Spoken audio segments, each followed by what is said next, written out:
I'm going to show you exactly how to build a customer review flow in Klaviyo. Now, little disclaimer here, move my hands to show you I'm serious and I want to make a point. With review flows, you have to be sure about where you're trying to get reviews. So if you're trying to get reviews on like Judge Me, Akindo, Postpilot, or whatever, Trustpilot, you need to make sure you actually have an integration with Klaviyo, and I'm going to show you how to do that.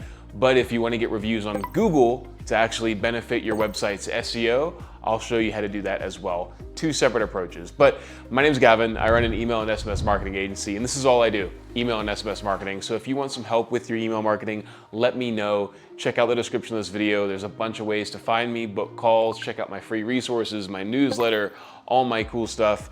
3 new videos every single week. Let's get into the video. So there are a bunch of ways that you can actually create review flows within Klaviyo. And I'm gonna start here with an integration example.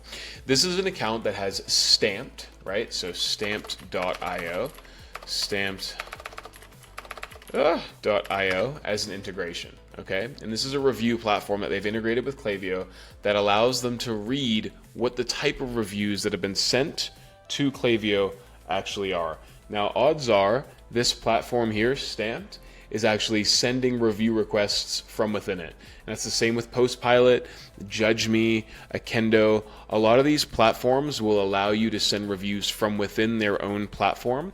In today's video, I'm not actually going to show you how to do that here. Instead, I'm going to show you how to create or send review requests specifically for Google reviews at this current time, and then also how to leverage these data points here from the review platform to send emails within Klaviyo. So I hope that's going to be useful for you. If not, you can yell and scream at me in the comments. I don't care. I can take it. But let's take a look at this here. So if we create a flow, right? If we want to get reviews for our store, and obviously odds are we're using some sort of review platform, but if we're not using a review platform and we want to create them for Google reviews, we want to create a flow that is triggered off of somebody placing an order, okay? Now, once somebody places an order, that is when we can trigger the review process. Now, there's a few things to consider here. If we trigger it off of placing the order, we have to be considerate of the fact that sometimes when somebody places an order, it is not when they get the order. So actually, instead of having the order being placed to trigger the automation to them request a review, because we need to give the customer some time to actually, interact with it, we need to do the following. Delivered. See right here? We need to trigger the flow off of the delivered order metric, because the delivered order metric is the closest, most accurate time point or timestamp we can get to knowing that the person is using our product. So we can trigger this flow off of somebody having their order delivered. Now, depending on your product, this is when you want to figure out when you want to ask somebody for a review. How long does it take for somebody to interact with your product? When is a reasonable time for you to then ask for feedback on it? And then more importantly, who do you want to ask that feedback from? So let's assume here that we have a supplement brand that we're selling. Odds are it's going to take the customer, depending on how quickly the effects are to show up, about a week to have allowed them to form an opinion about our product. So here we're going to say delivered shipment, so their order's been delivered, and now we're going to wait 7 days, because 7 days is when we think is a reasonable enough time for them to have used the product that we have sold them. Now, this is where things get interesting as well. Who do we want to ask reviews from? If we want to have the best shot at receiving positive reviews from this person, we should only ask for reviews from people who've placed an order more than once. Okay? So this is where we go here. What somebody has or has not done. Now, if you stand by your product and you're very confident it's going to get good reviews, hey, give it to everybody. But if you're not, you could say place an order equals, you could do at least 2 or equals 2 overall time. The difference between saying at least 2 or equals 2 is that if you say placed order equals 2 overall time, anybody who places an order after their first order will constantly get review requests. So they'll get a review request, for example, after their second, third, fourth, fifth, sixth, seventh. Sometimes, there's an argument to be made, hey, that's a little bit annoying, let's not do that. In this case, we're going to say equals 2 overall time. what we're doing here is we're only giving it to people who've placed 2 orders over all time, meaning they're repeat customers, meaning they're likely to give us a positive review because they're repeat customers. But we're also saying, hey, we don't want to ask people constantly over and over and over again to give us a review, and it can be annoying. So what we're trading here is essentially the number of reviews that we can get, and we're compromising on that to get lower unsubscribe rates, in theory, by not asking people constantly for reviews. So what we do is we go yes, save, and this is what we're going to do. We're going to put an email in here, and we're going to send them an email, and we're going to say, first of all, we're going to turn off smart sending, enable UTM tracking, and then we're going to say, hey, we'd love it if you could give us a review.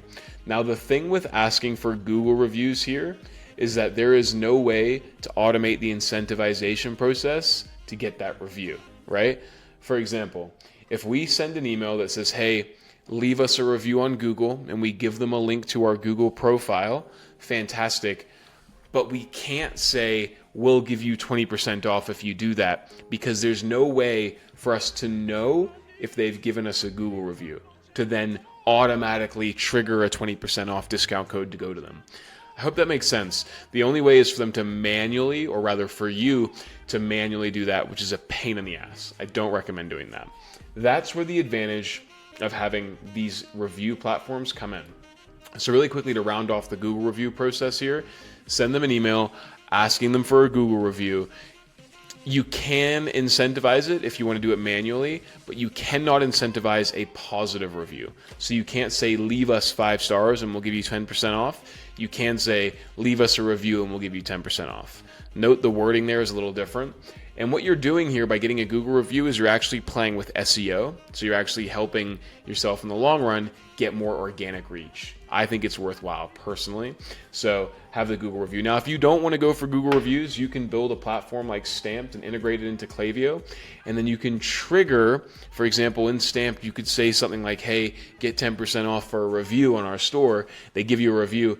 This is where having Stamped integrated into Klaviyo, and it's the same with like a Kendo, Judge Me, any Trustpilot, any kind of platform like that, you will know that they've given you a review because you'll get the metric, right? Like if we look at this here, submitted review, we can see that we're getting a bunch of reviews coming in.